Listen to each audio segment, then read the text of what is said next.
Welcome student, गणित Sai YouTube channel में आप सभी का स्वागत है। देखिए लेक्चर नंबर 33 में हम 7.8 के जो कुछ क्वेश्चन है, ये जो एक्सरसाइज है 7.8 हमने प्रीवियस में स्टार्ट की थी और इसका जो सेकंड लेक्चर है वो ये वाला इस एक्सरसाइज का, जिसमें हम आज कुछ क्वेश्चन करेंगे।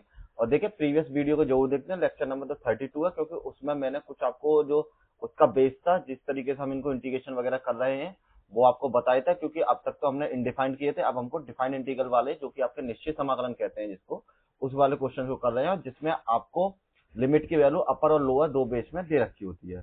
तो आज हम जो स्टार्ट करेंगे क्वेश्चन नंबर 6 से स्टार्ट करेंगे, 5 तक क्वेश्चन, और उसका जो डेरिवेशन वगैरह था वो हमने प्रीवियस वीडियो में देख लिया था। आज स्टार्ट करते हैं 32 से।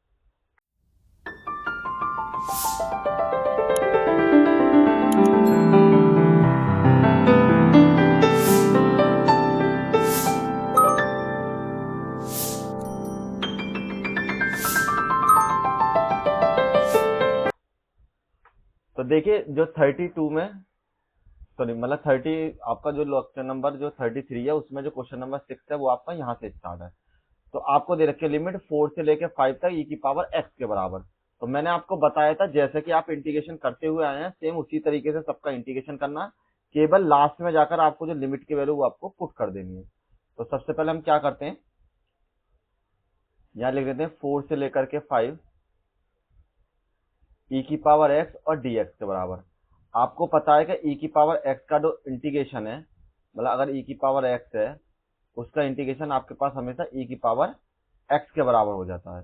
तो यहाँ पर भी जो हमारा इंटीग्रेशन है किसके बराबर हो जाएगा, e की पावर x के बराबर, जिसमें आपको जो लिमिट है 4 और 5, क्योंकि ये आपकी अपर लिमिट है मतलब कि ऊपर वाली लिमिट, ये आपकी लोअर लिमिट है मतलब कि नीचे वाले पद की लिमिट। ठीक है, यहाँ पे उच्चिष्ट लिमिट और निम्नलिखित लिमिट किसी तरीके से आप इनको प्रोनाउंस कर सकते हैं। अब आपको क्या करना पड़ता है, जब भी आपके पास कोई लिमिट होती है तो उसके लिए फॉर्मूला, अगर a और b आपके पास लिमिट है, कोई फंक्शन है आपके पास dx, तो सबसे पहले तो आप उसका डिफरेंशिएशन कीजिए और फिर आप लिखिए पहले अपर लिमिट जो भी आपकी लिमिट हो, उसके बाद लोअर लिमिट। ठीक है, तो इसी फॉर्म में हम क्या करते हैं, e की पावर 5 माइनस में e की पावर 4 के बराबर। अगर आप चाहो तो यहाँ से e की पावर 4 कॉमन ले लो, तो यहां से बचेगा e और माइनस के 1, और यही आपका आंसर हो जाएगा। और एक चीज और बताई थी मैंने, इसमें कभी भी आपको जो c है जो कांस्टेंट नहीं जोड़ना, क्योंकि इसकी जो वैल्यू आपकी निश्चित होती है, मतलब डिफाइंड होती है कि ऑलरेडी कितनी वैल्यू हो जाएगी। Next question, question number 6, important question है, 10x का फॉर्मूला लगाना। ठीक है, तो देखिए आपके पास क्या है, आपको यहाँ पर 0 से लेके पाई अपॉन 4, और ये आपके लो लॉग सॉरी 10x के बराबर। यहाँ पर जो आपकी वैल्यू है वो है आपकी वैल्यू 10x और dx के बराबर। अब आपको देखिए करना क्या होता है, सबसे पहले जब भी आपको 10x दिया होता है उसका जो इंटीग्रेशन है वो माइनस के log cos x के बराबर हो जाता है। ठीक है, आपका जो इंटीग्रेशन है वो हो जाता है माइनस के log cos x के बराबर।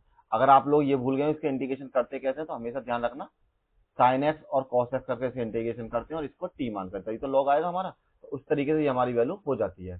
तो अब नेक्स्ट में आपको क्या करना है, सबसे पहले जब आपको cos दे दिया तो आपको सिंपल इंटीग्रेशन कर लीजिए इसका, जब माइनस के log cos x के बराबर, लिमिट है 0 से लेके पाई अपॉन 4 तक के बीच में।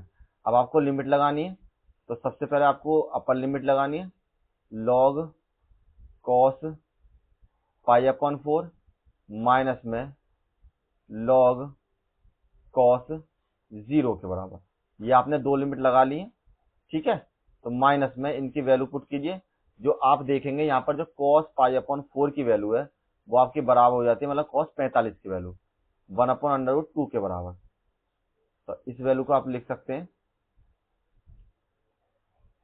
फिर cos लिख दिया। यहाँ पर आपको लिखना पड़ेगा log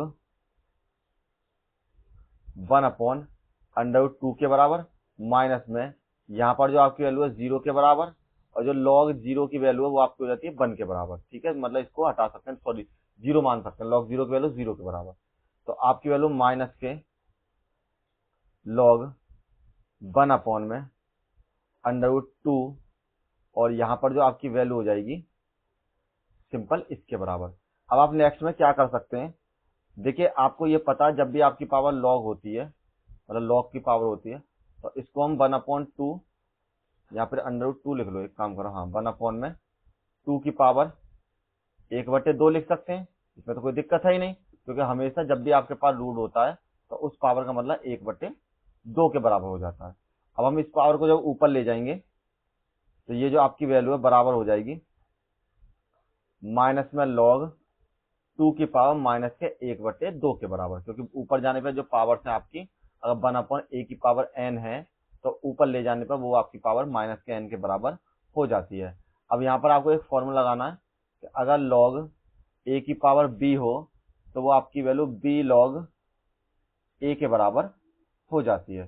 तो यहाँ पर हम कर सकते हैं माइनस में माइनस के 1/2 और log 2 के बराबर, माइनस माइनस प्लस और 1/2 और log 2 के बराबर, और यही जो आपकी वैल्यू है आंसर यहाँ पर हो जाएगा। ठीक है, नेक्स्ट क्वेश्चन करते हैं। कोसेक एक्स का लगाना है, तो सिंपल कोसेक एक्स का तो आपका log जो cosec x minus cot x के बराबर हो जाता है फॉर्मूला, तो उसी तरीके से हम कर लेते हैं। यहाँ पे सीधा फॉर्मूला लिख देता हूं मैं, कोसेक एक्स। देखिए इन सब का इंटीग्रेशन हम पीछे कर चुके हैं, इसलिए मैं सिंपल ही यहाँ पर फॉर्मूला लगा रहा हूँ, log कोसेक एक्स और माइनस के कॉट एक्स के बराबर। ठीक, तो यहाँ पर हम कर सकते हैं अब इसको π/6 से लेके π/4 और कोसेक एक्स dx के बराबर। तो इसका जो फॉर्मूला हो जाएगा आपके पास log कोसेक एक्स माइनस के कॉट एक्स, और आपको जो लिमिट लगानी है π/6 से लेकर के π/4 तक के बीच में। ठीक, तो हम नेक्स्ट में लिख सकते हैं log कोसेक π/4 माइनस के कॉट, यहां पर लिखिए माइनस के कॉट π/4 के बराबर। सबसे पहले अपर लिमिट लगा दी, माइनस करके log कोसेक π/6 माइनस के कॉट π/6 के बराबर।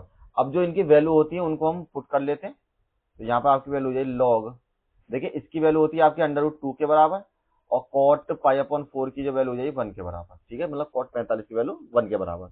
नेक्स्ट में माइनस में log कोसेक π/6 की वैल्यू 2 के बराबर, 1/2 थी, उसके अपोजिट ये हो जाती है, और यहाँ पर जो आपकी π/6 की वैल्यू वो हो जाएगी आपकी √3 के बराबर। ठीक, अब जब आपकी सेम वैल्यू आ गई तो आपको यहाँ पर फिर से एक फॉर्मूला लगाना है कि अगर आपके पास जो फॉर्मूला है यहाँ पर कि log a माइनस में अगर log b हो तो वो वैल्यू जो आपकी बराबर हो जाती है log a/में b के बराबर। तो इसी तरीके से हम इस वैल्यू को लिख सकते हैं इक्वल्स टू log √2 माइनस के 1 में 2 माइनस के √3 के बराबर, और यही आपका आंसर हो जाएगा। अगर इतना आंसर नहीं दे रखा हो तो इसकी विपरीत की, मतलब इसके जो अपोजिट होते हैं 2 प्लस के √3 से ऊपर और 2 प्लस के 3 से नीचे मल्टीप्लाई कर दो, तब भी आपका आंसर आ जाएगा। ठीक है, और वैसे आंसर हो सकता है आपको यहीं छोड़ रखा हो। चलिए नेक्स्ट क्वेश्चन, क्वेश्चन नंबर 9।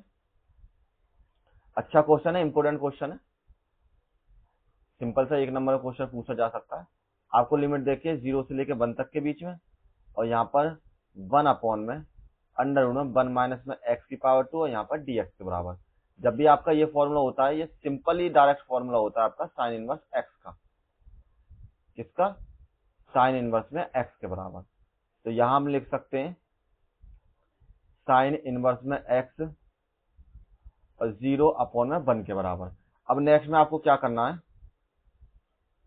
एक बार अपर लिमिट लगाइए 1 और एक बार लगाइए लोअर लिमिट 0 के बराबर।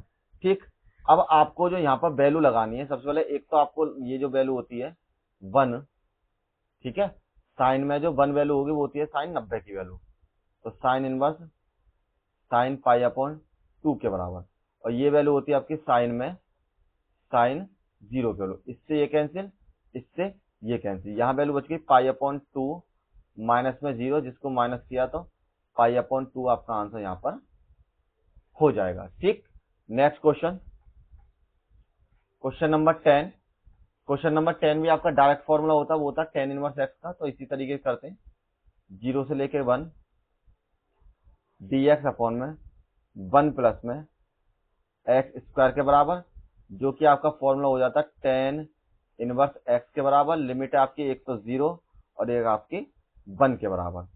तो यहां पर हम लिमिट पुट करते हैं, तो tan इनवर्स 1 माइनस में tan इनवर्स 0 के बराबर। यहां पर आपके लिए tan inverse tan pi by 4 minus में यहां पर tan इनवर्स tan 0 की वैल्यू होती है 0 के बराबर। इससे ये कैंसिल, इससे ये कैंसिल, यहाँ वैल्यू बचेगी पाई अपॉन 4 माइनस के 0 बराबर आपकी वैल्यू यही पाई अपॉन 4 के बराबर। देखिए कितना सिंपल क्वेश्चन है। ठीक है, क्वेश्चन नंबर 11। अब देखिए एक्स स्क्वायर माइनस के 1 के बराबर, इसका जो फॉर्मूला होता है ये आपका कोई फॉर्मूला नहीं होता है। पहले नंबर तो आपको अलग से जो फॉर्मूला मैंने आगे कराई थी एक्सरसाइज 7.6 के आसपास है, यहाँ पे 5 के आसपास, तो उसमें आपने एक फॉर्मूला पढ़ता है एक्स का स्क्वायर माइनस में ए का स्क्वायर, जिसका फॉर्मूला होता है 1 अपॉन में 2a और लॉग एक्स माइनस के ए और एक्स प्लस के ए के बराबर। तो आपको यही फॉर्मूला इसमें लगाना है। तो इसको पहले हम उस फॉर्म में लिख लेते हैं, 2 अपॉन में 3 1 अपॉन में, या इंटीग्रेशन और लिख दीजिए। तो यहाँ पर x की पावर 2 माइनस में 1 की पावर 2, तो ये तो x की वैल्यू हो गई, यहाँ पर हो गई a की वैल्यू। अब आप डायरेक्ट कीजिए इसका इंटीग्रेशन, तो बराबर हो जाए 1 अपॉन में 2 a की जगह पर 1, क्यों 1 है यहाँ पर, और लॉग x माइनस के 1 और x प्लस के 1, और यहाँ पर जो आपको लिमिट लगानी है वो लगानी है 2 से लेकर के 3 तक के बीच में। ठीक है, अब यहाँ पर लिख सकते हैं 1 अपॉन में 2 लॉग, तब पहले अपर लिमिट 3 माइनस के 1 3 प्लस के 1 और माइनस में लॉग यहाँ पर 2 माइनस के 1 और 2 प्लस के 1 के बराबर। अब हमने लिमिट पुट कर दी है यहाँ पर, तो 1/2 लॉग 2/4 माइनस के लॉग 1/3 के बराबर। तो जब भी आपको इस तरीके से फॉर्म होती है, तो मैंने आपको फॉर्मूला अभी प्रीवियस में लगाया था कि लॉग ए माइनस के लॉग बी की जो वैल्यू है वो बराबर हो जाएगी लॉग ए अपॉन में बी के बराबर। तो सेम उसी तरीके से यहाँ पर आपकी वैल्यू है 1 अपॉन में 2 लॉग 2 अपॉन 4 और 1 अपॉन में 3 के बराबर। इसकी मल्टीप्लाई इधर और इसकी मल्टीप्लाई आपकी ऊपर हो जाएगी। तो यहाँ पर आपके लोग 1/2 लॉग 2 गुणा 3 और 4 गुणा 2 के बराबर, तो 2 दूनी 4, आपकी वैल्यू बच गई 1/2 और लॉग यहां से जो आपकी वैल्यू हो गई 3/2, 2 एकम 2 कट गए ना, तो 2 की तो जरूरत है ना, 3/4 के बराबर। ठीक है, और यही जो आपका आंसर है वो सिंपल आपका हो जाएगा। वैसे तो बहुत सिंपल क्वेश्चन है, लेकिन आप जब इसी तरीके से इस क्वेश्चन को करोगे तो आपके लिए और ज्यादा इजी हो जाएगा। ठीक, अब चलते हैं नेक्स्ट क्वेश्चन की तरफ, क्वेश्चन नंबर 12। तो क्वेश्चन नंबर 12 में आपको क्या देगा, पाई अपॉन 4 और कॉस स्क्वायर एक्स का। तो देखिए कॉस का जब भी आप करेंगे तो आपको जो सिंपल में फॉर्मूला करना पड़ेगा, या तो आप उस तरीके से आपने यूज नहीं करा है, तो आप एक काम कीजिए, नहीं इसको हम कर लेते हैं यहाँ पर, क्योंकि इंटीग्रेशन की फॉर्म आ गई आपकी पाई वाली। तो एक काम कर सकते हैं हम, इसको हमने मान लिया आई बराबर 0 से लेकर पाई अपॉन 2, यहाँ पर वैल्यू कॉस स्क्वायर एक्स और dx के बराबर। तो देखिए इससे जो अगली वाली एक्सरसाइज है उस रूल से इसको कर देते हैं। चाहो तो आप देखो एक और तरीका इसको करने का, जो हमने प्रीवियस में कॉस स्क्वायर का करा था, तो हमने कॉस 2a मानकर किया था, मतलब 2 कॉस 2x बराबर 2 कॉस स्क्वायर x माइनस के 1 के बराबर। ठीक, तो यहां से हम क्या करते हैं, कॉस 2x बटे में प्लस के 1 और बटे में 2 करके हम इसका सिंपल जो इंटीग्रेशन है वो कर लिया करते थे। आप चाहो तो इसको इस तरीके से कर सकते हो, लेकिन मैं आपको एक और नया तरीका बता देता हूँ। इसको बना लिया क्वेश्चन नंबर 1। नेक्स्ट में आपको क्या करना है, एक प्रॉपर्टी लगानी है। प्रॉपर्टी हमारी क्या होती है इंटीग्रेशन में, डिफाइंड इंटीग्रल में, अगर 0 से लेकर a है कोई फंक्शन आपका f x है और ये dx के बराबर है, तो आपकी जो प्रॉपर्टी है 0 से a रहेगी और ये आपकी वैल्यू a माइनस में x की फॉर्म में आपकी वैल्यू बदल जाएगी।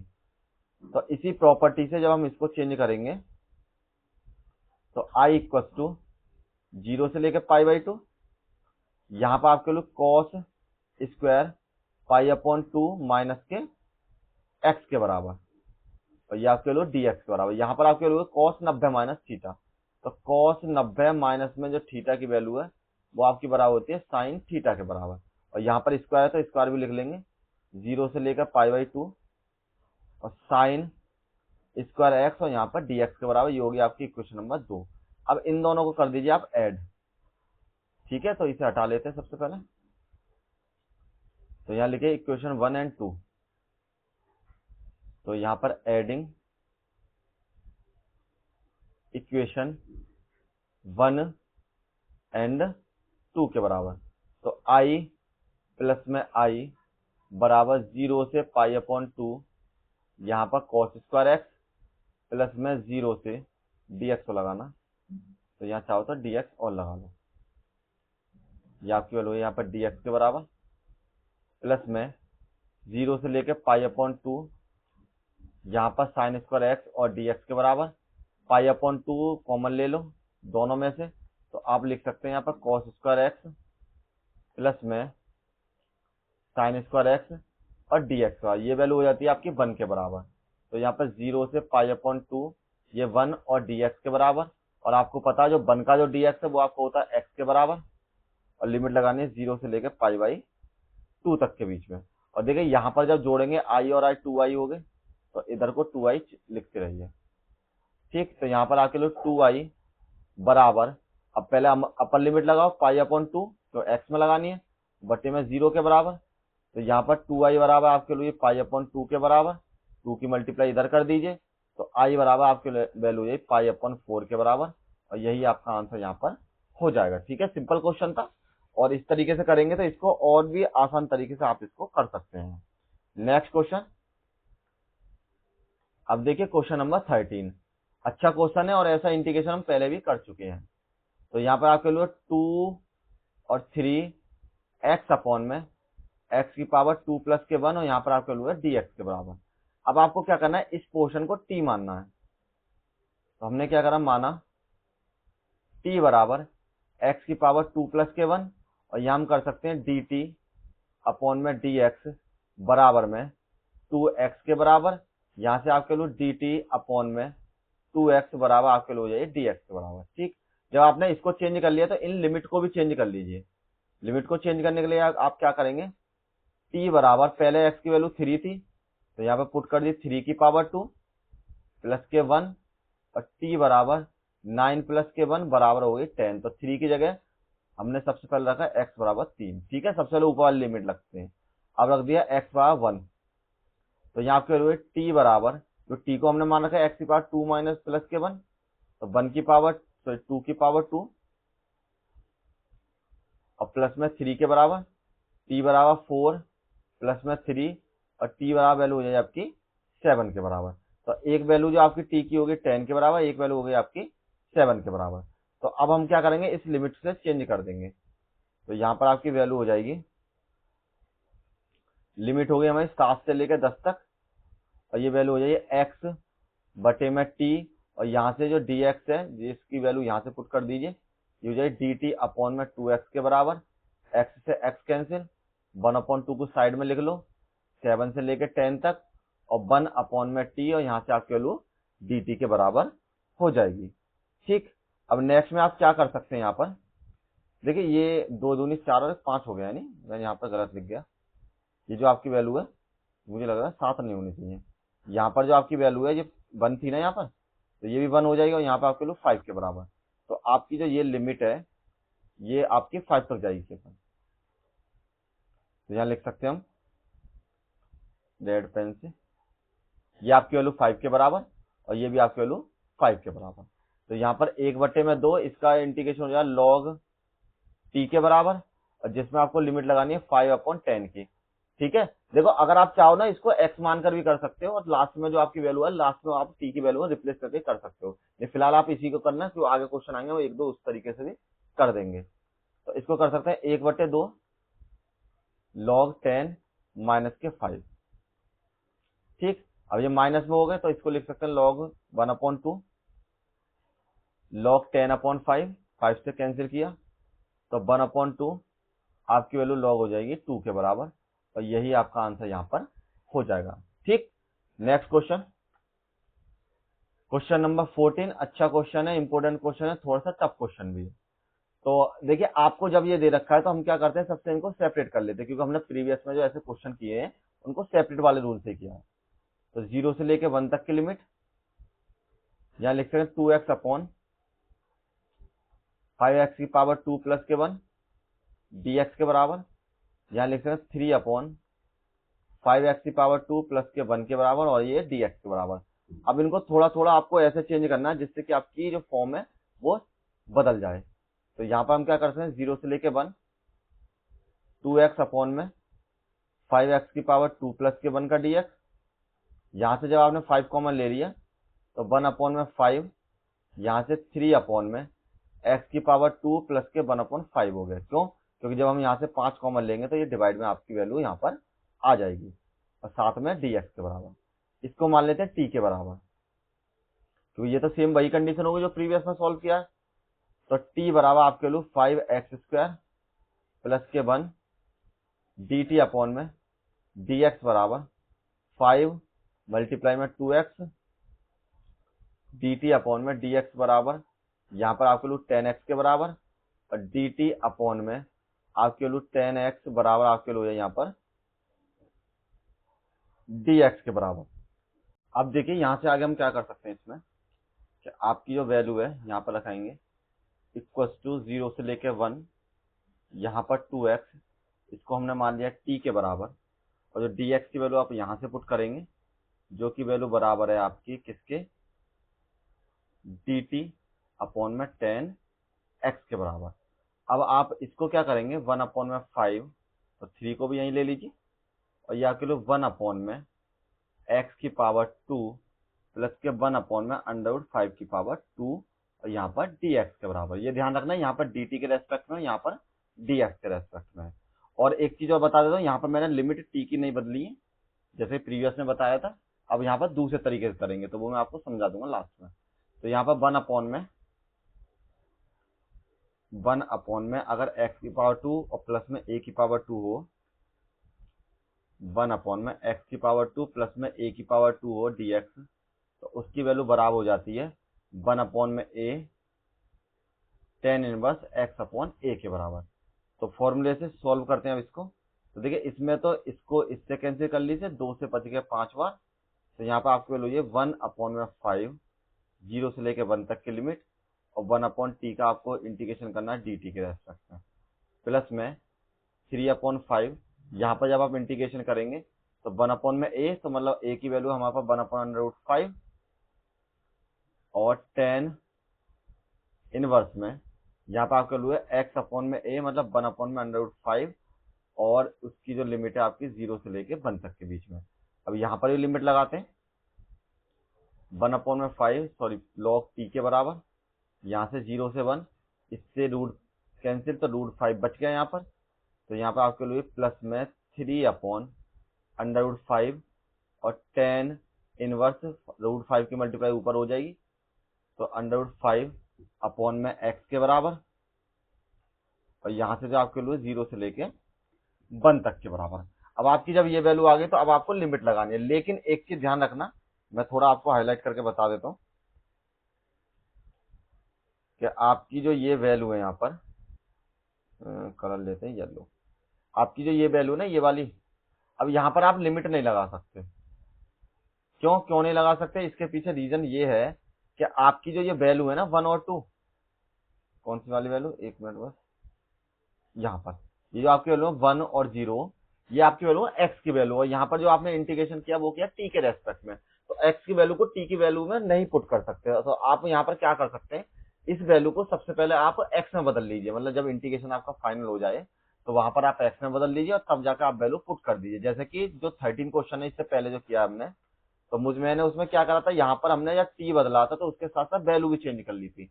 लेकिन यहाँ पर मैंने क्या किया नेक्स्ट इस वाले क्वेश्चन में, तो यहाँ मैं वैल्यू चेंज नहीं कर रहा हूँ, मेरे पास x की वैल्यू चलती चली आ रही है। तो उस कंडीशन में आप कैसे कर सकते हैं यहाँ पर कि 1 अपॉन में 5 log जो आपने x माना है, मतलब t माना है, उस वैल्यू को यहाँ पर पुट कर दीजिए, और अब आप वैल्यू लगा सकते हैं, क्योंकि आपकी ये जो वैल्यू है x की फॉर्म में बदल चुकी है। और सिंपली आपका जो यहाँ पर इंटीग्रेशन है वो आपका हो जाएगा। ठीक, तो यहाँ पर आपके लिए टेन इनवर्स अंडर रूट में 5x और लिमिट है आपकी 0 से लेके 1 तक के बीच में। ठीक, नेक्स्ट पेज में मूव करते हैं थोड़ा। तो यहाँ पर आपके लिए 1/5 और ये जो आपकी वैल्यू हो जाएगी लॉग, पहले अपर लिमिट तो 5 के साथ 1 का स्क्वायर प्लस के 1 और नेक्स्ट में माइनस में लॉग 5 के साथ 0 का स्क्वायर प्लस के 1। ठीक, अपर लिमिट लग गई इसमें। अब सेकंड में लगाते हैं तो यहाँ पर आपके लिए प्लस में 3/5, क्योंकि यहाँ √5 बच रहा था, 3/5 और 10 इनवर्स 5 के साथ 1 सबसे पहले और नेक्स्ट में माइनस में 10 इनवर्स के साथ यहाँ पर भी जो आपकी वैल्यू लगानी है √5, 10 के साथ √5 है ना। और नेक्स्ट में आपको लगाना है √5 के साथ 0 की। ठीक है, अपर लिमिट और लोअर लिमिट हमने दोनों यहाँ पर पुट कर दिए, तो आपकी वैल्यू हो जाएगी 1/5 लॉग, यहाँ से आपके लिए 6 के बराबर, मतलब 5 यहाँ से बचा, 1 यहाँ से बचा तो 6, या आपके लिए लॉग 1 के बराबर, तो 5 वाली 0 हो जाएगी, प्लस में 3/5 और यहाँ पर लिख सकते हो 10 इनवर्स √5 और ये आपकी वैल्यू हो जाएगी यहाँ पर माइनस के 10 0 के बराबर, और 10 0 की वैल्यू 0, इससे ये कैंसिल, तो ये 0 हो जाएगा आपका ऑलरेडी। तो यहाँ आपकी वैल्यू 1/5 और लॉग 1 की जो वैल्यू वो आपकी 0 हो जाती है, तो केवल यहाँ से बचेगा लॉग 6 प्लस में 3/5 और 10 इनवर्स √5, यहाँ पर लिख सकते हैं कि लॉग 6/5 प्लस में 3/5 और 10 इनवर्स √5 के बराबर, और यही आपका आंसर यहाँ पर हो जाएगा। ठीक, अच्छा क्वेश्चन था, इसके बाद सारे लॉन्ग क्वेश्चन ही करेंगे और तब तक आप इसकी प्रैक्टिस कर लें और मिलते हैं नेक्स्ट वीडियो में। Thank you all of you.